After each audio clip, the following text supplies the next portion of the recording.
আসসালামু আলাইকুম প্রিয় শিক্ষার্থীবৃন্দ। আজকে আমরা আলোচনা করব নবম দশম শ্রেণীর চতুর্থ অধ্যায় সূচক ও লগারিদম। আজকে সূচকের প্রয়োজনীয় সূত্রাবলী এবং কিছু গাণিতিক সমস্যা দেখাবো। তো আমরা কথা না বাড়িয়ে আমরা আমাদের ক্লাসে চলে যাই।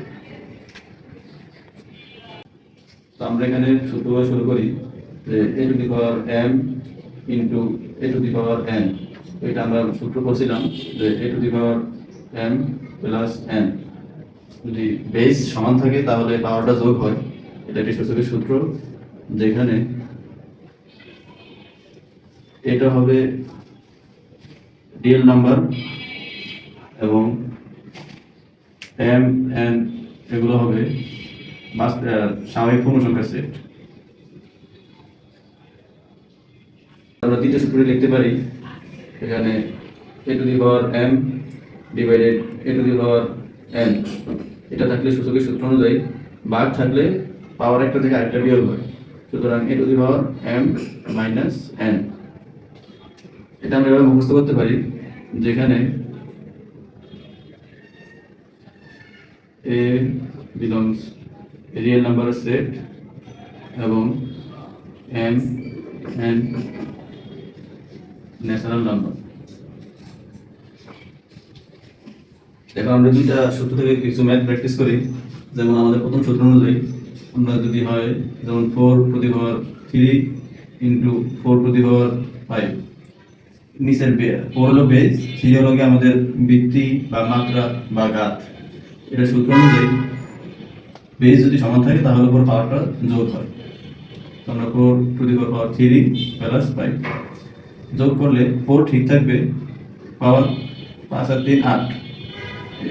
আরেকটা যদি করি আমরা 3 to the power 4 into 3 to the power 7 সমান, যাতে নিচে আমাদের বেসটা সমান আমাদের পাওয়ার যোগ হবে 3 to the power 4 plus 7 equal to 3 to the power 11।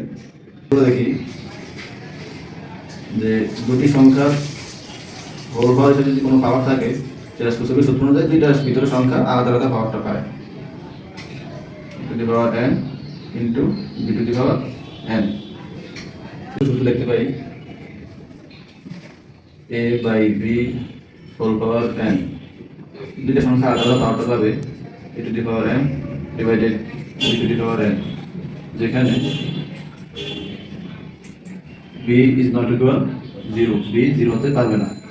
তো এখানে আমরা একটা উদাহরণ মাধ্যমে ক্লিয়ার হই যে 4/3 হোল পাওয়ার 5। তো এটাকে আমাদের হবে সূত্র অনুযায়ী 4 to the power 5 3 to the power 5। এভাবে আমরা অনেক ম্যাথ সমাধান করতে পারি একই সূত্র দিয়ে। আমরা বাসায় প্র্যাকটিস করব। নতুন সূত্র দেখতে পাই, কোনো সংখ্যার উপরে পাওয়ার, তার উপরে যদি হোল পাওয়ার থাকে তার দুইটা পাওয়ার গুণ আকারে লেখা যায় a to the power mn। এটা আমরা একটা উদাহরণের মাধ্যমে ক্লিয়ার হই, যেমন 2 টু দি পাওয়ার 3 হোল পাওয়ার 4। এটাও আমাদের 2 টু দি পাওয়ার 3 ইন্টু 4 সমান 2 টু দি পাওয়ার 12। আরেকটা যদি দেখি 3 টু দি পাওয়ার স্কোয়ার পাওয়ার 5, এটা হবে 3 টু দি পাওয়ার 2 ইন্টু 5 সমান 3 টু দি পাওয়ার 10। এবার আমরা 6 নম্বর সূত্রে যাইতে পারি, সেখানে আছে যে a ইনভার্স n সমান 1/a two the power n। যে সূত্রটা আমাদের অধিকাংশ জায়গায় কাজে লাগবে, এটা আমরা একটু উদাহরণের মাধ্যমে দেখাই। যেমন 5 to the 5 inverse 3 equal to 1/5 cube. আবার যদি দেখাই 3 to the power inverse 2 equal to 1/3 square. আমরা সূত্র দেখতে পাই যে কোনো সংখ্যার উপরে পাওয়ার যদি শূন্য থাকে তার মান 1, যেমন a টু দি পাওয়ার 0 সমান 1।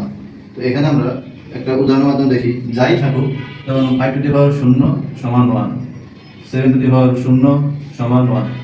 যত সংখ্যাই থাকুক পাওয়ার 0 মানে ওটার মান 1। যদি 10 টু দি পাওয়ার 0 থাকে তার মানও 1। যেখানে যে সংখ্যা থাকুক না কেন মান আবার 1 হবে। এবার আমরা 8 নম্বর সূত্রে যাই, রুট এক্স সমান x two the power half. তো এখানে যদি আমাদের রুট 3x 3 রুট x থাকে, সেখানে এটা হবে x টু দি পাওয়ার 1/3। যেটা আমরা সংখ্যা থাকবে ওইটাই 1/11 হবে। যেমন এখানে 3 আছে, এটা হবে x টু দি পাওয়ার 1/3। এখানে যদি 3 পরিবর্তে আসে 5, তখন আমার আসবে x⁵1/5। এখানে যদি আসে 7 x ইকুয়াল টু, তখন আমার আসবে x⁵1/7। এখানে যে সকল সংখ্যা থাকুক না কেন, ওখানে আমাদের 1 বাই ওই সংখ্যাটা আসবে। যদি এখানে কোনো সংখ্যা না থাকে, শুধু রুট থাকে, তখন আমার রুটের মান হলো x⁵12। আজকে আমরা যে সূত্রগুলো দেখাইলাম, এখন ওই সূত্রগুলোর উপর ভিত্তি করে আমরা একটি ম্যাথ সমাধান করি। আমরা এখানে ম্যাথটা করলে আমরা বলছিলাম যে বেস সমান হলে পাওয়ার যোগ হয়। তাহলে আমাদের যেহেতু 7 7 বেস সমান, পাওয়ার আমাদের যোগ হবে 7 3 প্লাস মাইনাস 3। নিচে পাওয়ার বেস সমান পাওয়ার যোগ হবে, এখানে কিছু নাই মানে একটা 1 আছে।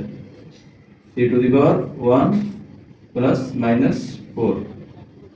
তো আমাদের প্লাস মাইনাসে minus 3 minus 3 3⁴1 minus 4 equal to 7⁴0/3 minus 3। কোন সংখ্যার উপরে পাওয়ার শূন্য থাকলে তার মান হয়ে যাবে 1। এবং 3 ইনভার্স 3 মানে আমরা বলছিলাম একটি সূত্র যে কোন সংখ্যার ইনভার্স n সমান 1/a⁴n। ওই সূত্র থেকে 3 ইনভার্স 3 আছে, তাহলে এটা আমাদের হবে 1/3 কিউব। এবং 3 কিউব মানে 27।